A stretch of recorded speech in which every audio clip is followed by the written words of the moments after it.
Good evening. It's Mrs. Bloom, and I'm reading Artemis Fowl by Eoin Colfer. Sorry about last night. We did have a bit of a technical issue, and so I was not able to read. However, I'm back this evening. We are in Chapter 7, the middle of Chapter 7, entitled Mulch. We've met Mulch, the kleptomaniac dwarf. That is who Commander Root is going to use to help get into Fowl Manor and hopefully not break too many fairy rules. So, here we go. Chapter 7, middle of it, with Mulch, our dwarf, who burrows. Mulch followed a loamy vein through a volcanic fold in the rock. Nice consistency, not too many loose stones. Plenty of insect life, too. Vital for strong, healthy teeth, a dwarf's most important attribute. The first thing the prospective mate looked at. Mulch went low to the limestone, his belly almost scraping the rock. The deeper the tunnel, the less chance of subsidence on the surface. You couldn't be too careful these days, not with motion sensors and landmines. Mud people went to extraordinary lengths to protect their valuables, with good reason, as it happened. Mulch felt a vibration cluster to his left. Rabbits. The dwarf fixed the location in his internal compass. Always used to know where local wildlife hung out. He skirted the warren, following the manor foundations around in a northwesterly loop. Wine cellars were easy to locate. Over the centuries, residue seeped through the floor, infusing the land beneath with the wine's personality. This one was somber, nothing daring here. A touch of fruit, but not enough to lighten the flavor. Definitely an occasion wine on the bottom rack. Mulch burped. Good clay. The dwarf aimed his scything jaw skyward, punching through the floorboards. He hauled himself through the jagged hole, shaking the last of the recycled mud from his pants. He was in a blessedly dark room, perfect for dwarf vision. His sonar had guided him to an uncovered spot in the floor.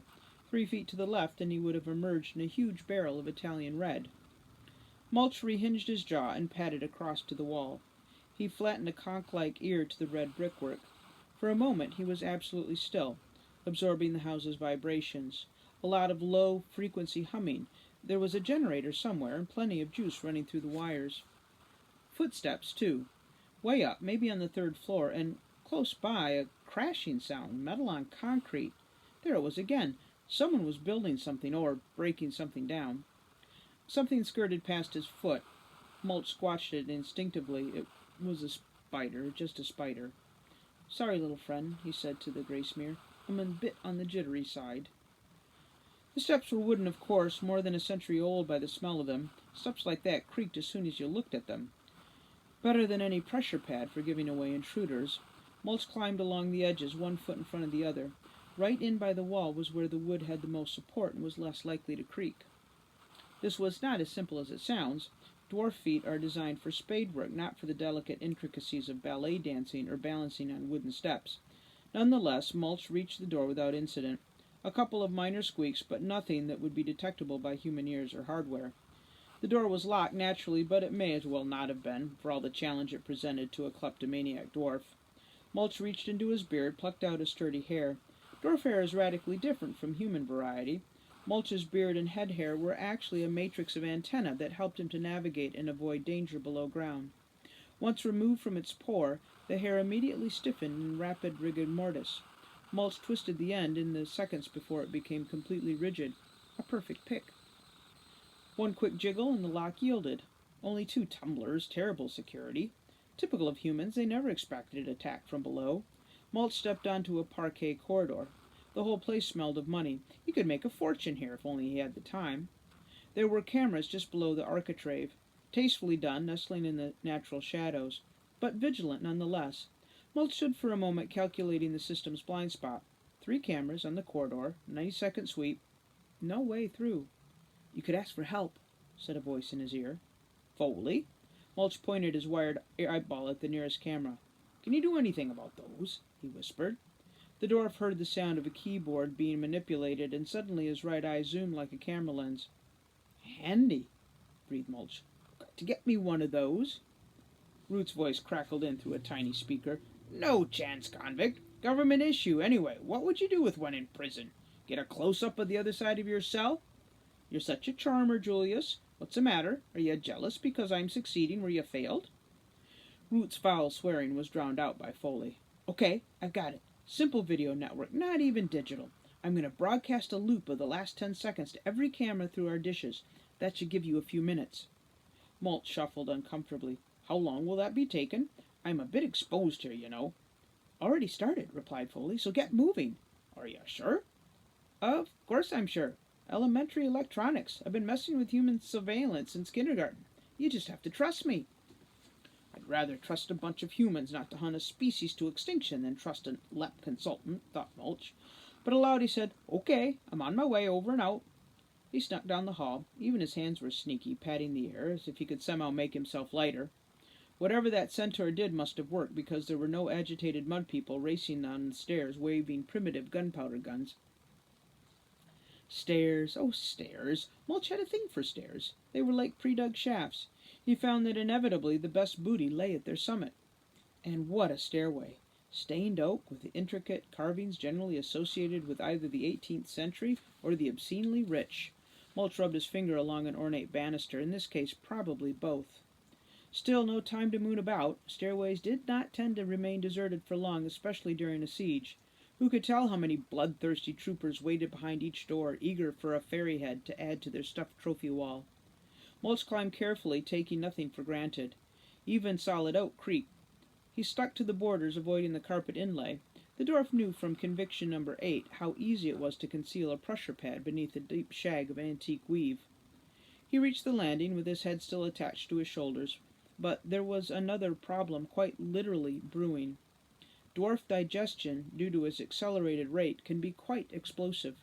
The loosely packed soil on the Fowl estate was very well aerated, and a lot of air had entered Mulch's tubes along with the soil and minerals. Now the air wanted out. Dwarf etiquette dictated that gas be passed while in the tunnel, but Mulch didn't have time for manners. Now he regretted not taking a moment to get rid of the gas while he was in the cellar. The problem with dwarf gas was that it couldn't go up, only down. Imagine, if you will, the catastrophic effects of burping while digesting a mouthful of clay.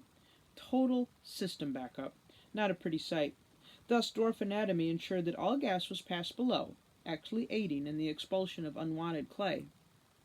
Mulch wrapped his arms around his stomach. He'd better get out in the open. A blowout on a landing like this could take out the windows. He shuffled along the corridor, skipping through the first doorway he encountered. More cameras. Quite a lot of them, in fact. Mulch studied the lenses' sweep. 4 were surveying the general floor space, but another 3 were fixed. "Foley, you there?" whispered the dwarf. "No," the typical sarcastic reply. "I have much better things to do than worry about the collapse of civilization as we know it." "Yes, thank you. Don't let my life being in danger interrupt your merriment." "I'll try not to." "I have a challenge for you." Foley was instantly interested. "Really?" "Go on." Mulch pointed his gaze at the recessed cameras half hidden in the swirling architrave. "I need to know where those 3 cameras are pointing exactly." Foley laughed. "That's not a challenge. Those old video systems emit faint ion beams, invisible to the naked eye, of course, but not to your iris cams." The hardware in Mulch's eye flickered and sparked. "Ow!" "Sorry, small charge." "You could have warned me." "I'll give you a big kiss later, you baby. I thought dwarves were tough." "We are tough. I'll show you just how tough when I get back." Root's voice interrupted the posturing. "You won't be showing anyone anything, convict, except where your toilet is in your cell. Now, what do you see?" Mulch looked at the room again through his ion-sensitive eye. Each camera was emitting a faint beam like the last evening sun rays. The rays pooled on a portrait of Artemis Fowl Sr. "Not behind the picture, oh please." Mulch placed his ear against the glass. Nothing electrical, not even alarm then. Just to be sure, he sniffed the frame's edge. No plastic or copper, wood, steel, and glass. Some lead in the paint. He curled a nail behind the frame and pulled. The picture came away smoothly, hinged on the side, and behind it a safe. "It's a safe," said Foley. "I know that, you idiot. I'm trying to concentrate here. If I want help, tell me the combination." "No problem. Oh, by the way, there's another little shot coming. Maybe the big baby would like to suck his thumb for comfort." "Foley, I'm gonna—" "Ow!" "There. X-ray on." Mulch squinted at the safe. It was incredible. He could see right to the works. Tumblers and catches stood out in the shadowy relief. He blew on his hairy fingers and twisted the combination dial. In seconds, the safe lay open before him. "Oh," he said, disappointed. "What is it?" "Nothing, just currency, nothing of value." "Leave it," ordered Root. "Try another room. Get going." Mulch nodded. Another room. before his time ran out, but something was niggling at him. If this guy was so clever, why did he put the safe behind a painting? Such a cliche, totally against form. No, something wasn't right here. They were being duped somehow. Mulch closed the safe, swinging the portrait back to position. It hung smoothly, weightless on the hinges. Weightless. He took the picture out again and back in. "Convict, what are you up to?" "Shut up, Julius. Quiet a moment, Commander." Mulch squinted at the frame's profile, a bit thicker than normal. Quite a bit thicker. Even taking the box frame into account, 2 inches. He ran a nail down the heavy cartridge backing and stripped away to reveal another safe. A smaller one, custom-made, obviously. "Foley, I can't see through this." "Lead-lined, you're on your own, burglar boy. Do what you do best." "Typical," Mulch muttered, flattening his ear to the steel. He twirled the dial experimentally. Nice action. The clicks were muted by the lead. He would have to concentrate.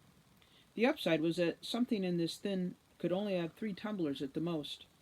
Mulch held his breath and twisted the dial, 1 cog at a time. To a normal ear, even with amplification, the clicks would have seemed uniform, but to Mulch, each cog had a distinctive signature when a ratchet caught. It was so loud to be deafening.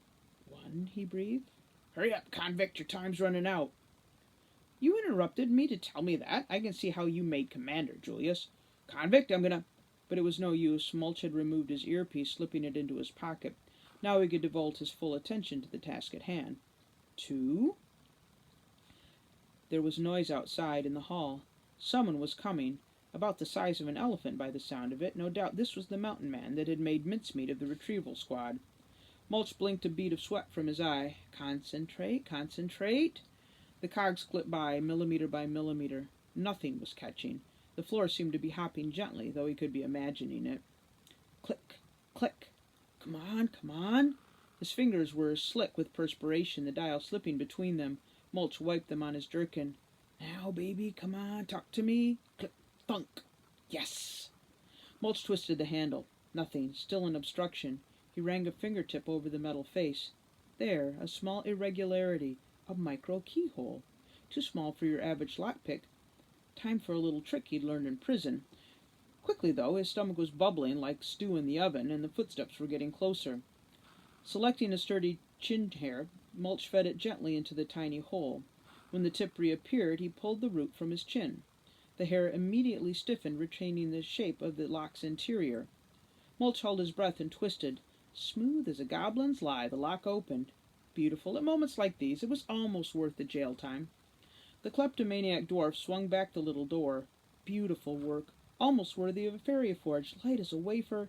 Inside the small chamber, and in the chamber was... "Oh, gods above," breathed Mulch. Then things came to a head rather rapidly. The shock that Mulch had experienced communicated itself to his bowels, and they decided to let the excess air go. Mulch knew the symptoms: jelly legs, bubbling cramps, wobbly behind. In the seconds remaining to him, he snatched the object from the safe and, leaning over, clasped his knees for support. The constrained wind that had built itself up to a miniature cyclonic intensity and could not be constrained, and so it exited, rather abrasively, blowing open Mulch's back flap and slamming into the rather large gentleman who'd been sneaking up behind him. And we're going to need to end for this particular moment. I hope you have a good evening, and we'll talk to you tomorrow night.